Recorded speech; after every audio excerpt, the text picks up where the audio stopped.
Nunca imaginé que mis propios nietos me dejarían tirado al lado de la carretera, como si fuera basura. Pero lo que ellos no sabían ese día, lo que jamás pudieron imaginar mientras se alejaban en ese coche dejándome atrás con mi maleta vieja y mi corazón roto, es que acababan de cometer el error más grande de sus vidas, un error que les costaría absolutamente todo. Me llamo Ricardo, tengo 78 años, y esta es la historia de cómo la codicia de mi familia casi destruye todo lo que construí durante décadas, y cómo la vida tiene formas muy particulares de poner a cada quien en su lugar. Todo comenzó hace 6 meses, cuando mi esposa Beatriz falleció. Ella era mi compañera de toda la vida, mi mitad, la mujer que estuvo conmigo desde que éramos jóvenes, y no teníamos más que sueños y ganas de trabajar.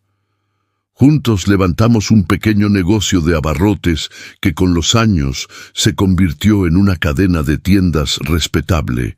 Nunca fuimos millonarios, pero vivimos bien y siempre tuvimos para ayudar a nuestros hijos. Cuando Beatriz murió, sentí que una parte de mí se fue con ella. La casa se volvió demasiado grande, demasiado silenciosa, demasiado llena de recuerdos que me hacían llorar cada noche. Mis 2 hijos, Patricia y Mauricio, vinieron al funeral. Fue la primera vez que los veía juntos en años. La vida los había llevado por caminos diferentes, y aunque yo siempre traté de mantener a la familia unida, las cosas nunca fueron como yo soñaba. Patricia se casó con un hombre que siempre me miró por encima del hombro, de esos que creen que porque tienen título universitario son mejores que uno. Mauricio, mi hijo menor, se fue a vivir a la capital y apenas nos llamaba, siempre ocupado con su trabajo y sus cosas, pero ese día del funeral estaban ahí, con sus hijos, mis 4 nietos. Daniel y Sofía, los hijos de Patricia, ya eran adultos, 25 y 22 años. Lucas y Camila, los de Mauricio, tenían 28 y 23. Durante el funeral, todos parecían preocupados por mí. Me abrazaban, me decían que no estaba solo, que contara con ellos para lo que fuera. Yo, en mi dolor, me aferré a esas palabras como un náufrago a una tabla en medio del océano. Pensé que finalmente, después de años de distancia, la familia volvería a estar unida. ¡Qué ingenuo fui! Pasaron las semanas y la soledad se volvió insoportable. La casa que antes era un hogar lleno de amor y risas de Beatriz, ahora era un mausoleo frío. Cada rincón me recordaba a ella. Empecé a llamar a mis hijos con más frecuencia, pero sus respuestas eran cada vez más cortantes, más apuradas. Siempre tenían algo que hacer, siempre estaban ocupados. Entonces se me ocurrió la idea. Vendería la casa, esa casa llena de fantasmas del pasado, y me iría a vivir con alguno de mis hijos. Así podría estar cerca de mi familia, conocer mejor a mis nietos, no morir solo como un perro olvidado. Llamé primero a Patricia. Le expliqué mi plan, le dije que vendería la casa y que me gustaría pasar un tiempo con ella y su familia. Hubo un silencio largo del otro lado de la línea. Luego, con una voz que traté de interpretar como preocupación, pero que ahora sé que era fastidio, me dijo que lo consultaría con su esposo. 2 días después me llamó de vuelta.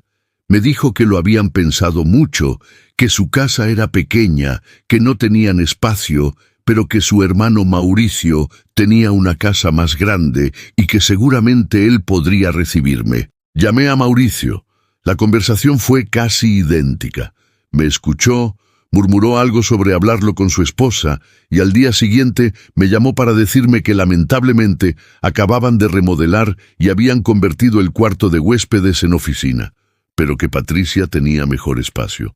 Me di cuenta de lo que estaba pasando. Mis propios hijos me estaban pasando como pelota de un lado a otro, ninguno queriendo hacerse cargo de su padre viejo. Pero entonces algo cambió. Mauricio me volvió a llamar una semana después. Su voz sonaba diferente, casi alegre. Me dijo que había hablado con Patricia y que habían llegado a un acuerdo. Yo podría quedarme con cada uno de ellos por temporadas, alternando entre ambas familias.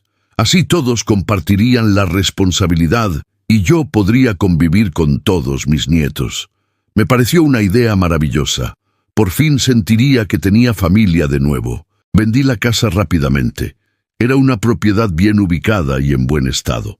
El dinero de la venta, junto con mis ahorros y las ganancias de las tiendas que aún generaban buenos dividendos, era una cantidad considerable.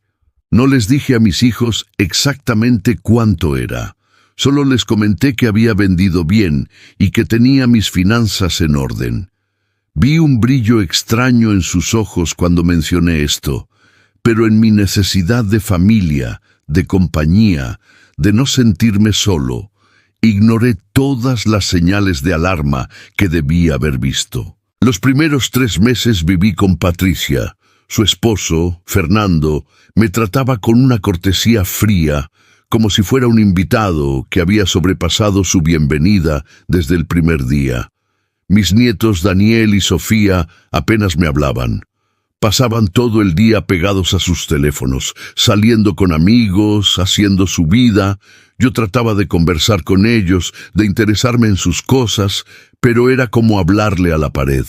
Patricia estaba siempre ocupada, siempre corriendo de un lado a otro. Yo ayudaba con lo que podía, lavaba mi ropa, limpiaba mi cuarto, trataba de no ser una carga, pero sentía que estorbaba. Un día escuché a Patricia y Fernando discutiendo en su habitación. La casa tenía paredes delgadas y aunque no quería espiar, no pude evitar oír. Fernando decía que cuánto tiempo más iba a estar yo ahí, que ya había pasado el tiempo acordado. Patricia respondía que era su padre, que no podía echarlo a la calle. Entonces Fernando dijo algo que se me clavó como un cuchillo en el pecho, que lo único que importaba era quedar bien conmigo para asegurar la herencia, que después de eso podían mandarlo a un asilo. Esa noche no pude dormir. Me quedé mirando el techo, procesando lo que había escuchado. Mis propios hijos solo me querían cerca por mi dinero, no por amor, no porque les importara, sino por la herencia. Me sentí como un tonto, como un viejo estúpido que creyó que su familia lo amaba. Pero decidí no decir nada. Quería ver hasta dónde llegaba esto. Llegó el momento de irme con Mauricio. Patricia parecía aliviada.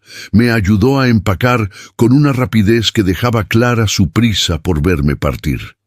Me llevó a casa de su hermano en su coche, hablando todo el camino sobre lo mucho que me iba a gustar estar con Mauricio, como si me estuviera convenciendo a mí o a ella misma de que no me estaba deshaciéndose de mí como ropa vieja. En casa de Mauricio, las cosas no fueron diferentes. Su esposa, Daniela, sonreía pero sus ojos estaban vacíos. Mis nietos Lucas y Camila eran educados pero distantes. Lucas trabajaba todo el día y llegaba tarde, cansado, sin ganas de conversar. Camila estudiaba medicina y siempre estaba encerrada en su cuarto con sus libros. Yo pasaba los días viendo televisión, dando paseos por el barrio, sintiéndome cada vez más invisible, más innecesario, más solo que cuando vivía en mi propia casa. Fue entonces cuando empecé a notar las conversaciones susurradas, que se detenían cuando yo entraba a la habitación, las miradas entre Mauricio y Daniela, las llamadas telefónicas que Mauricio hacía en voz baja, y una noche, por segunda vez, escuché algo que no debía. Mauricio hablaba por teléfono con Patricia. Decían que ya había pasado suficiente tiempo, que yo ya debía haber hecho cambios en mi testamento, que necesitaban encontrar la manera de confirmar que ellos y sus hijos eran los únicos herederos. Patricia sugería que tal vez deberían llevarme con un abogado con la excusa de ayudarme a poner mis asuntos en orden. Mauricio se reía y decía que después de eso podrían turnarse conmigo unos meses más y luego buscar un buen asilo, de esos baratos pero decentes. En ese momento algo se rompió dentro de mí. No era tristeza lo que sentía, era una mezcla de rabia, decepción y una claridad fría y dura. Había criado a estos niños, los había educado, había trabajado día y noche para darles un futuro mejor. Y así me pagaban. Y mis nietos, a quienes había llenado de regalos cada Navidad, cada cumpleaños, que habían comido en mi mesa, jugado en mi jardín, ahora me veían solo como un obstáculo entre ellos y el dinero. Decidí hacer una prueba cruel quizás, pero necesaria. Quería confirmar lo que ya sabía en mi corazón. Una mañana, durante el desayuno en casa de Mauricio, mencioné casualmente que había estado pensando en mi futuro. Todos en la mesa dejaron de comer y me miraron con una atención que no me habían prestado en meses. Dije que había decidido donar gran parte de mi fortuna a obras de caridad, específicamente a un asilo de ancianos que conocí durante mis paseos, que me parecía justo devolver a la comunidad lo que la vida me había dado. Debieron ver sus caras. Mauricio se atragantó con su café. Daniela se puso pálida. Vi cómo se miraban entre ellos con pánico apenas disimulado. Mauricio intentó sonar casual cuando dijo que eso era muy noble de mi parte, pero que debía pensarlo mejor, que la familia era importante, que mis nietos podrían necesitar ese dinero para sus estudios, para sus futuros. Le dije que ya lo había pensado mucho y que mi decisión estaba tomada, que de hecho ese mismo día llamaría a mi abogado para comenzar los trámites. Esa tarde, Mauricio salió de la casa con cara de preocupación. Lo vi a través de la ventana mientras hablaba por teléfono, gesticulando con ansiedad. Esa noche, Patricia apareció en la casa. Dijeron que era una visita sorpresa, que extrañaban verme. Por primera vez en meses, toda mi familia estaba reunida, cenamos juntos, y todos me trataban con una amabilidad exagerada que resultaba casi cómica. Mis nietos de repente querían saber de mi vida, de mi juventud, de cómo conocí a la abuela. Patricia y Mauricio se reían de mis historias, me servían más comida, me preguntaban si necesitaba algo. Después de la cena, cuando creían que yo ya me había ido a dormir, los escuché a todos en la sala. Estaban desesperados. Patricia decía que teníamos que hacer algo, que no podían permitir que yo regalara todo ese dinero. Daniel, mi nieto, sugirió que tal vez yo estaba senil, que podrían declararme incapaz. Sofía dijo que era muy pronto para eso, que la gente sospecharía. Lucas propuso que me convencieran de irme a vivir a un lugar más tranquilo, lejos de la ciudad, donde pudieran controlar mejor mis decisiones. Camila, la que estudiaba medicina, dijo algo sobre medicamentos que podrían hacerme más manejable. Los escuché planear mi destino como si yo fuera un problema a resolver, no una persona, no su padre, no su abuelo, sino un obstáculo entre ellos y mi dinero. Esa noche lloré en silencio en mi cuarto, no por mí, sino por ellos, por lo que se habían convertido, por los valores que claramente había fallado en enseñarles. A la mañana siguiente, Patricia me invitó a dar un paseo. Dijo que hacía un día hermoso y que podríamos ir a visitar un pueblito en las montañas, a unas horas de la ciudad, que toda la familia vendría, que sería como un día de campo familiar como los de antes. Acepté, quería ver hasta dónde llegarían esto. Salimos temprano. Patricia manejaba, Fernando iba de copiloto y yo iba atrás con mis nietos Daniel y Sofía. Mauricio iba en otro coche con su familia, siguiéndonos. Conversaban animadamente, me preguntaban cosas, me hacían reír. Por un momento, solo por un momento, quise creer que todo había sido un malentendido, que realmente les importaba. Paramos en un mirador hermoso. La vista era espectacular, montañas verdes hasta donde alcanzaba la vista. Bajamos todos del coche, tomaron fotos conmigo, sonreímos para la cámara como una familia feliz. Luego Patricia dijo que bajara un poco más por el camino, que había un punto donde la vista era aún mejor. Caminé unos metros, admirando el paisaje. Cuando me di la vuelta todos habían vuelto a los coches. El motor arrancó. Me quedé paralizado, sin entender. Patricia bajó la ventanilla y me gritó: «Lo siento, papá, pero no podemos permitir que tires nuestro futuro a la basura. Cuando recapacites y decidas ser razonable, puedes llamarnos». Y arrancaron. Los 2 coches. Mis 2 hijos, mis 4 nietos, me dejaron ahí, en medio de la nada, a casi 3 horas de la ciudad, con apenas mi maleta y mi teléfono celular. Me quedé ahí parado, viendo cómo se alejaban, levantando polvo en el camino. No podía creerlo. Mis propios hijos me habían abandonado en la carretera como a un perro sarnoso. Por dinero, por maldito dinero. Me senté en una roca al lado del camino y por primera vez en mucho tiempo sentí algo más que tristeza. Sentí rabia, una rabia fría y calculadora. Saqué mi teléfono. Tenía señal, gracias a Dios. Podría haber llamado a un taxi o a la policía, pero no lo hice. En lugar de eso, marqué un número que conocía de memoria, el número de don Ernesto, mi abogado de toda la vida, el hombre que había manejado mis asuntos legales durante décadas. «Don Ernesto», le dije cuando contestó, «necesito que haga algo por mí con urgencia». Le expliqué mi situación sin entrar en detalles emocionales. Le dije exactamente lo que necesitaba que hiciera. Él guardó silencio por un momento. Luego dijo: «Don Ricardo, ¿está seguro de esto?». Le respondí que nunca había estado más seguro de nada en mi vida. Después de colgar, llamé a un taxi. Mientras esperaba, sentado en esa roca, con el sol de la tarde pegándome en la cara, me di cuenta de algo. Me sentía libre. Por primera vez en meses, sentía que tenía el control de mi vida de nuevo. Ya no era el viejo patético rogando por migajas de atención de su familia. Era Ricardo, el hombre que había construido un negocio exitoso desde cero, que había criado una familia, que había superado pérdidas y desafíos. Y todavía no estaba acabado. El taxi llegó después de 40 minutos. El conductor, un hombre joven llamado Miguel, me preguntó qué hacía un señor de mi edad solo en ese lugar. Le conté parte de la historia. Se indignó tanto que no me quiso cobrar el viaje completo. Me dijo que tenía un abuelo al que adoraba y que no podía creer que hubiera gente tan desalmada.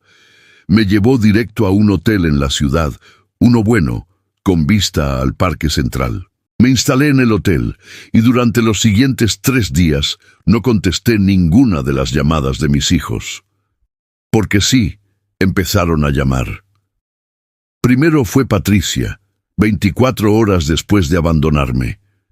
Su voz sonaba preocupada, casi convincente. Decía que habían reaccionado mal, que estaban estresados, que si podíamos hablar. No contesté. Luego llamó Mauricio. Después los nietos, uno por uno, con mensajes de voz llenos de disculpas que sonaban tan falsas como monedas de chocolate. El 4º día, convoqué a una reunión familiar. Les mandé un mensaje a todos con la ubicación de la oficina de don Ernesto y la hora. Les dije que era urgente y que tenía que ver con mi testamento y mis propiedades. Como era de esperarse, llegaron todos puntualísimos, 15 minutos antes de la hora señalada. Cuando entré a la sala de juntas del despacho, estaban todos ahí. Patricia y Mauricio, con sus respectivas parejas, y los 4 nietos. Se pusieron de pie cuando entré, con caras que intentaban mostrar arrepentimiento. Patricia corrió hacia mí, tratando de abrazarme. Me aparté. «Siéntense», les dije. Mi voz sonaba diferente hasta para mí. Era la voz del hombre de negocios que había sido, no del abuelo desesperado por cariño. Se sentaron en silencio. Don Ernesto comenzó la reunión.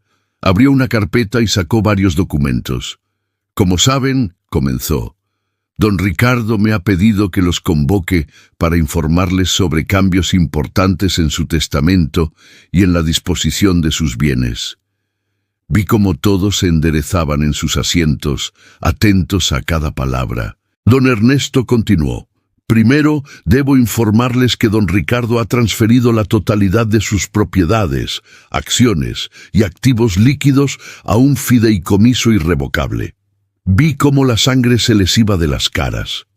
Este fideicomiso, continuó el abogado, tiene como beneficiarios a varias organizaciones de caridad, específicamente 3 asilos de ancianos en la región, 2 orfanatos y una fundación para adultos mayores abandonados que don Ricardo ha establecido. El silencio en la sala era sepulcral. Patricia fue la primera en reaccionar. «Papá, no puedes hacer esto. Somos tu familia». Mauricio la secundó. «Es nuestro derecho. Trabajamos toda la vida esperando». Se cayó de golpe cuando se dio cuenta de lo que había dicho. Levanté mi mano para silenciarlos. «Esperen», dije. «Don Ernesto no ha terminado». El abogado asintió y continuó. «Sin embargo, don Ricardo ha establecido una cláusula especial. Si alguno de ustedes está dispuesto a cuidar de él durante los próximos años, no por obligación, sino por amor genuino, vivirá con esa persona y recibirá todos los cuidados necesarios, pagados por el fideicomiso. Además, don Ricardo modificará su testamento para beneficiar a quien demuestre cuidado real y desinteresado». Vi cómo se miraban entre ellos, calculando. Sabía exactamente lo que pensaban. Pensaban que podían actuar, fingir cariño durante unos años, esperar a que muriera y reclamar la herencia. Sonreí. No sabían lo que venía. «Pero hay más», dije tomando la palabra. Saqué mi propia carpeta llena de papeles. «Estos», dije poniéndolos sobre la mesa, «son extractos de audio de sus conversaciones durante los últimos meses». Vi cómo el pánico se instalaba en sus rostros. «Tengo grabado cada plan que hicieron, cada comentario sobre meterme en un asilo barato, sobre declararme incapaz, sobre drogarme. Tengo las conversaciones donde discutían cómo acelerar mi muerte si era necesario». Patricia se puso de pie temblando. «Papá, nosotros nunca, fue solo conversación, nunca lo hubiéramos hecho realmente». «Ah, ¿no?», respondí. «Entonces dime, ¿qué estaba haciendo yo abandonado en una carretera hace 4 días?» Mauricio intentó hablar, pero lo interrumpí. «Durante meses me trataron como basura. Me pasaron de casa en casa como un paquete indeseado. Me escucharon llorar por las noches por su madre y ninguno de ustedes vino a consolarme ni una sola vez. Y mis nietos». Miré a los 4 jóvenes que evitaban mi mirada. «Ustedes que jugaban en mi jardín, que comían en mi mesa cada domingo, que recibieron de mí su primer juguete, su primera bicicleta, el dinero para sus estudios. Ni siquiera pudieron darme los buenos días durante los meses que viví con ustedes». Don Ernesto carraspeó. «Don Ricardo ha tomado una decisión. El fideicomiso está establecido. La mayor parte de su fortuna irá a ayudar a personas que realmente lo necesitan, ancianos abandonados como estuvo a punto de serlo él. Sin embargo, ha dejado una pequeña cuenta de ahorros, 50,000 pesos. Eso es lo que recibirán, 25,000 para cada hijo que pueden dividir con sus propios hijos como quieran». «¿50,000 pesos?» explotó Fernando, el esposo de Patricia. «¿Después de todo lo que hemos soportado?» Me reí. Fue una risa amarga. ¿Soportado? ¿Soportar qué exactamente? 3 meses cada uno de permitirme dormir en un cuarto de su casa. ¿Eso es soportar? Sofía, mi nieta, comenzó a llorar. Pero no eran lágrimas de arrepentimiento. Eran lágrimas de frustración, de rabia por perder el dinero.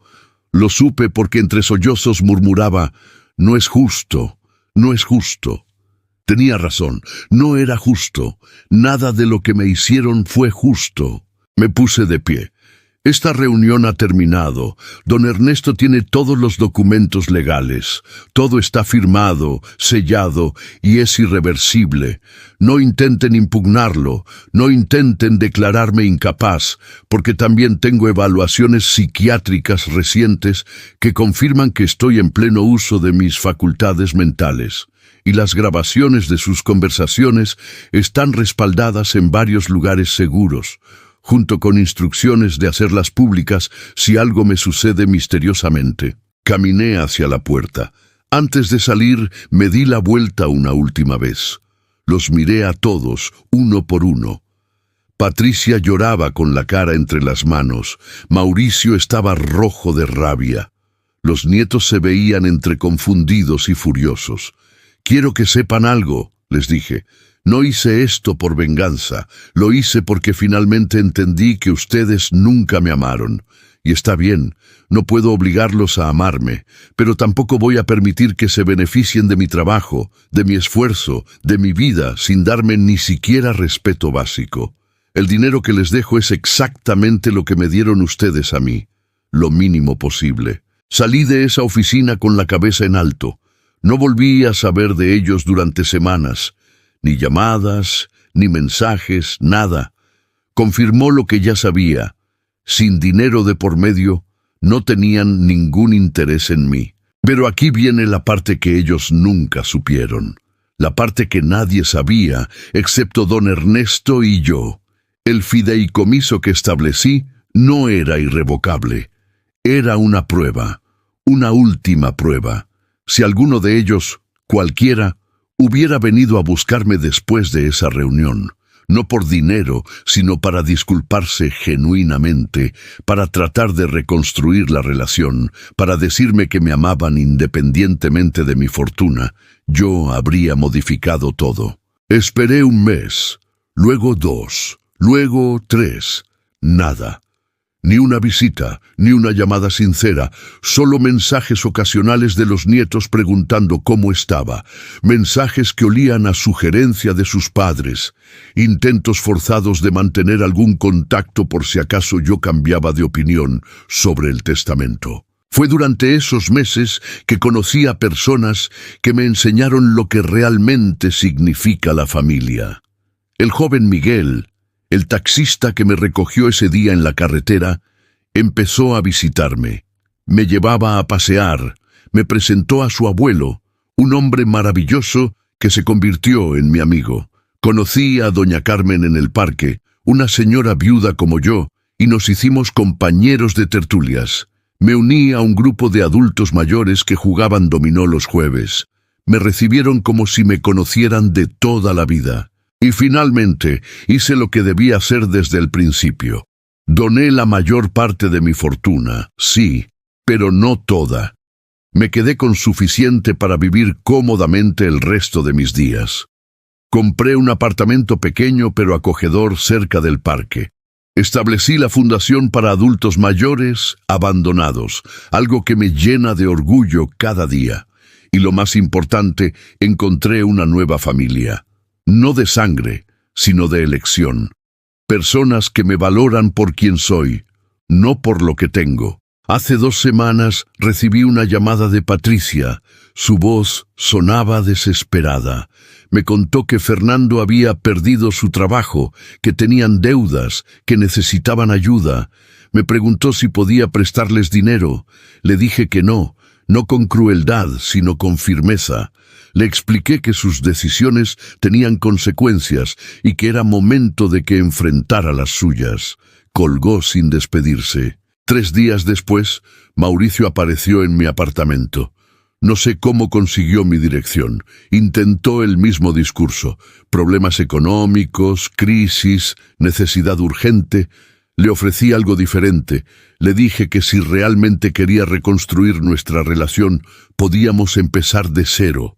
Que viniera a visitarme una vez por semana sin hablar de dinero, solo para conversar. Que conociéramos realmente uno al otro. Su respuesta me lo dijo todo. Se fue furioso, diciendo que era un viejo terco y egoísta. ¿Saben qué es lo más triste de todo esto? Que realmente deseaba que alguno de ellos hubiera pasado la prueba, que alguno hubiera demostrado que el amor familiar era más fuerte que la codicia, que mis nietos, al menos uno de ellos, hubiera heredado los valores que traté de inculcarles. Pero no fue así. Ahora tengo 78 años. Vivo en mi pequeño apartamento lleno de fotos de Beatriz, de los tiempos buenos cuando mis hijos eran pequeños y la vida era más simple.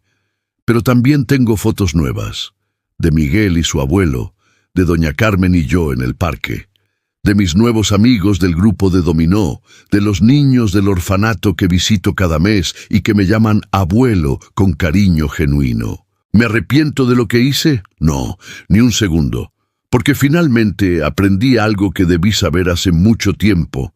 La familia no se trata de sangre, se trata de amor, respeto y estar presente. Y si tu familia de sangre no puede darte eso, tienes todo el derecho de construir una nueva familia que sí lo haga. A mis hijos y nietos, si algún día escuchan esta historia, quiero que sepan esto. Los amé con todo mi corazón. Trabajé toda mi vida para darles un futuro mejor, y cuando necesité de ustedes, me abandonaron literal y figuradamente. No les guardo rencor, pero tampoco les debo nada. La herencia más grande que pude haberles dejado no era dinero, era amor, valores, integridad, y esa herencia ustedes la rechazaron. Para todos los que están escuchando esta historia, especialmente los jóvenes, les digo esto. Sus padres, sus abuelos, no son bancos ambulantes. Son personas con sentimientos, con necesidades, con miedos. El dinero que puedan heredar no vale nada comparado con el tiempo que pueden pasar juntos, con las memorias que pueden crear, con el amor que pueden compartir. No cometan el error que cometió mi familia. No sacrifiquen el amor por la codicia. Y para aquellos que son mayores como yo, que tal vez se sienten solos, abandonados, invisibles, les digo, no es tarde para empezar de nuevo. No es tarde para encontrar personas que los valoren. No es tarde para ser felices. Yo lo hice a los 78 años, y son los meses más felices que he vivido desde que Beatriz murió. La vida tiene una forma curiosa de poner a cada quien en su lugar. Mis hijos pensaron que el dinero les daría felicidad. Ahora viven amargados, con deudas, peleándose entre ellos por quién tuvo la culpa de perder la herencia. Mis nietos aprendieron de la peor manera que las acciones tienen consecuencias, y yo, el viejo al que abandonaron en una carretera, encontré paz, dignidad y una nueva razón para despertar cada mañana. Esta es mi historia. La historia de cómo me abandonaron creyendo que perderían una fortuna si no me controlaban, sin saber que al abandonarme perdieron todo.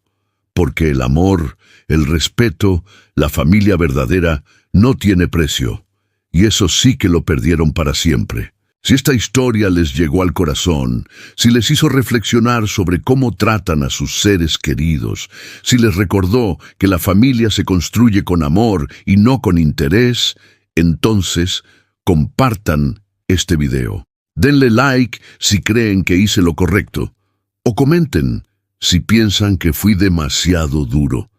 Me encantaría leer sus opiniones, sus propias historias, porque sé que no soy el único que ha pasado por esto. Suscríbanse al canal Abuelos que Relatan para escuchar más historias de la vida real, historias que nos enseñan, que nos hacen reflexionar, que nos recuerdan los valores que realmente importan.